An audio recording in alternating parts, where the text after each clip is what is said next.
ಸ್ನೇಹಿತರೆ ನಮಸ್ತೆ. ನಾಡು ನುಡಿ ಯೂಟ್ಯೂಬ್ ಚಾನಲ್ಗೆ ನಿಮಗೆಲ್ಲ ಸ್ವಾಗತ. ಸ್ನೇಹಿತರೆ, ನವೆಂಬರ್ ತಿಂಗಳು ಆರಂಭವಾಗುತ್ತಿದ್ದಂತೆ ಈಗ ಗ್ಯಾಸ್ ಸಿಲಿಂಡರ್ ಬಳಕೆ ಮಾಡುವವರಿಗೆ ಹೊಸ ನಿಯಮವನ್ನು ಜಾರಿಗೆ ತರಲಾಗಿದೆ. ಇನ್ನು ಮುಂದೆ ಗ್ಯಾಸ್ ಸಿಲಿಂಡರ್ ಬಳಕೆ ಮಾಡುವವರು ಗ್ಯಾಸ್ ಸಿಲಿಂಡರ್ ಸಬ್ಸಿಡಿ ಬೇಕಾದರೆ ಈ ದಾಖಲೆಯನ್ನು ಕಡ್ಡಾಯವಾಗಿ ಕೊಡಬೇಕು. ಈ ದಾಖಲೆ ಇಲ್ಲದವರಿಗೆ ಇನ್ನು ಮುಂದೆ ಗ್ಯಾಸ್ ಸಿಲಿಂಡರ್ ಸಬ್ಸಿಡಿ ಕೊಡದಂತೆ ಆದೇಶವನ್ನು ಹೊರಡಿಸಲಾಗಿದೆ. ಹಾಗಾದರೆ ಇನ್ನು ಮುಂದೆ ಗ್ಯಾಸ್ ಸಿಲಿಂಡರ್ ಸಬ್ಸಿಡಿ ಪಡೆದುಕೊಳ್ಳಲು ಯಾವ ದಾಖಲೆ ಕಡ್ಡಾಯವಾಗಿ ಬೇಕು, ಇದರ ಬಗ್ಗೆ ಕೇಂದ್ರ ಸರ್ಕಾರ ಹೊರಡಿಸಿರುವ ಆದೇಶವೇನು, ಇವೆಲ್ಲದರ ಬಗ್ಗೆ ಸಂಪೂರ್ಣ ಮಾಹಿತಿಯನ್ನ ಈ ವಿಡಿಯೋದಲ್ಲಿ ನಾವು ನಿಮಗೆ ತಿಳಿಸಿಕೊಡ್ತೀವಿ. ವಿಡಿಯೋ ತುಂಬಾ ಇನ್ಫಾರ್ಮೇಟಿವ್ ಆಗಿದೆ, ಎಲ್ಲೂ ಸ್ಕಿಪ್ ಮಾಡದೆ ನೋಡಿ. ಹಾಗೂ ಈ ಮಾಹಿತಿಯನ್ನ ಗ್ಯಾಸ್ ಸಿಲಿಂಡರ್ ಸಬ್ಸಿಡಿ ಪಡೆದುಕೊಳ್ಳುವ ಪ್ರತಿಯೊಬ್ಬರಿಗೂ ಶೇರ್ ಮಾಡಿ.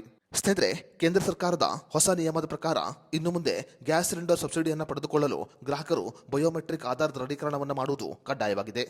LPG ಸಿಲಿಂಡರ್ನ ಸಬ್ಸಿಡಿ ಪಡೆದುಕೊಳ್ಳುವ ಪ್ರತಿಯೊಬ್ಬರೂ ಕೂಡ ಆಧಾರ್ ದೃಢೀಕರಣವನ್ನು ಕಡ್ಡಾಯವಾಗಿ ಮಾಡಬೇಕಾಗಿದೆ. ಆಧಾರ್ ಕಾರ್ಡ್ ದೃಢೀಕರಣಕ್ಕೆ ಒಳಗಾಗದಿದ್ದರೆ ಅವರು ಮುಂದಿನ ತಿಂಗಳಿಂದ LPG ಸಬ್ಸಿಡಿ ಹಣವನ್ನು ಪಡೆದುಕೊಳ್ಳಲು ಸಾಧ್ಯವಿಲ್ಲ. LPG ದುರುಪಯೋಗವನ್ನು ತಡೆಗಟ್ಟುವ ಉದ್ದೇಶದಿಂದ ಕೇಂದ್ರ ಸರ್ಕಾರ ಈಗ ಆಧಾರ್ ದೃಢೀಕರಣವನ್ನು ಕಡ್ಡಾಯವಾಗಿ ಮಾಡಿದೆ. LPG ಸಬ್ಸಿಡಿ ಪಡೆದುಕೊಳ್ಳುವವರು ಪ್ರತಿ ವರ್ಷ ಆಧಾರ್ ಕಾರ್ಡ್ ದೃಢೀಕರಣವನ್ನು ಕೊಡುವುದು ಕಡ್ಡಾಯವಾಗಿದೆ. LPG ಸಬ್ಸಿಡಿ ಪಡೆದುಕೊಳ್ಳುವ ಪ್ರತಿಯೊಬ್ಬರು ಕೂಡ LPG ಏಜೆನ್ಸಿಗೆ ಭೇಟಿ ಕೊಟ್ಟು ಆಧಾರ್ ಕಾರ್ಡ್ ದೃಢೀಕರಣವನ್ನು ಮಾಡಬೇಕಾಗಿದೆ. ಅಥವಾ ಕೇಂದ್ರ ಸರ್ಕಾರದ ಅಧಿಕೃತ ವೆಬ್ಸೈಟ್ಗೆ ಭೇಟಿ ಕೊಟ್ಟು ಕೂಡ KYCಯನ್ನು ಅಪ್ಡೇಟ್ ಮಾಡಿಕೊಳ್ಳಬಹುದು.